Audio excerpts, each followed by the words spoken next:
Hello. Luke 2, 6 and 7 says, And so it was that while they were there, the days were accomplished that she should be delivered. And she brought forth her firstborn son, and wrapped him in swaddling clothes, and laid him in a manger, because there was no room for them in the inn. The patron of the guest house pointed them toward the stable where the other travelers had tied their animals. There was space enough for one more animal, and a place farther in where Mary could lie down. Though no one in the long line followed to help, a servant came running from the guest house into the stable, startling the donkey and causing a few sheep to start bleating. Their pitiful cry echoed off the stone walls of the stable, and for a moment Joseph considered turning them loose. The servant looked older than both of them, but not by much. She looked at Joseph and said, "Is this the firstborn?" His throat was dry, and he fumbled to tie the donkey. His youth and inexperience was exposed. He felt like a boy and not a man. Yes. She gave him a pitcher of water and a bowl of salt. He filled them both with his shaking, and she draped a pile of long rags over his shoulder and said, "Sounds like she's almost ready. Send to the house if you need anything." And she left. Send who? Joseph put the salt and water down and knelt in the puddle where he had spilled them. With her body carved toward the baby she was bringing, Mary writhed in pain. She had told him about Elizabeth's delivery, and now every detail of that description was coming to life. "Dear God, is this how you bring your son into the world?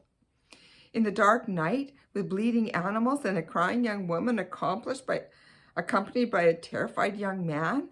This isn't the place for a king." His frantic questioning opening the floodgates of worry, which could only be shut with praise to the one who set it all in motion. "I will extol thee, the Lord of all times. His praise will always be on my lips. I will glory in the Lord. Let the afflicted hear and rejoice. Glorify the Lord with me. Let us exalt his name together." Psalm 34, 1 and 2. Almost afraid to touch her for fear he'd make it worse, he lightly wiped the forehead with the rags and continued loud, "I sought the Lord, and he answered me. He delivered me from all my fears. Those who look to him are radiant. Their faces are never covered with shame. This poor man called, and the Lord heard him. He saved him out of his troubles. The angel of the Lord encampeth round about them that fear him, and delivers them." Psalm 34, 4 through 7.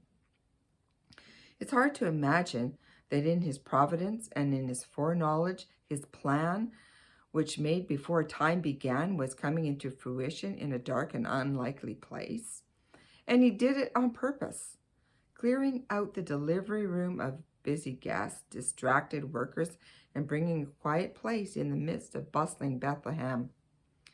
There in the shelter of what many believe was more of a cave than a barn, God assembled the little family he had chosen for his son.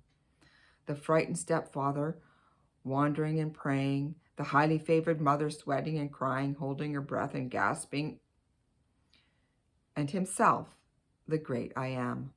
The invisible God standing by, watching and working as the baby who was the image of the invisible God entered the world.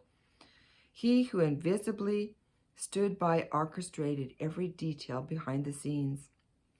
In a tiny country, a tiny town, a tiny cave to a tiny girl, all the fullness of deity was compacted into a tiny baby. The bigness of God in the smallness of human flesh to be our Prince of Peace.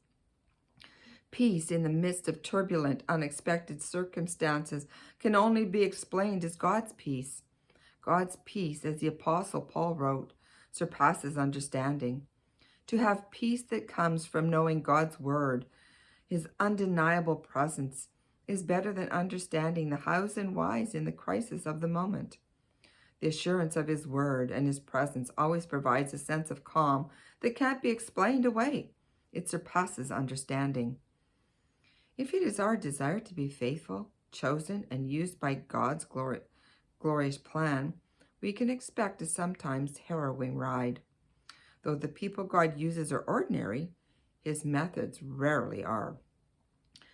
But he gives us his peace to comfort and to calm us in indescribable ways, even in the midst of his extraordinary and sometimes incomprehensible plan.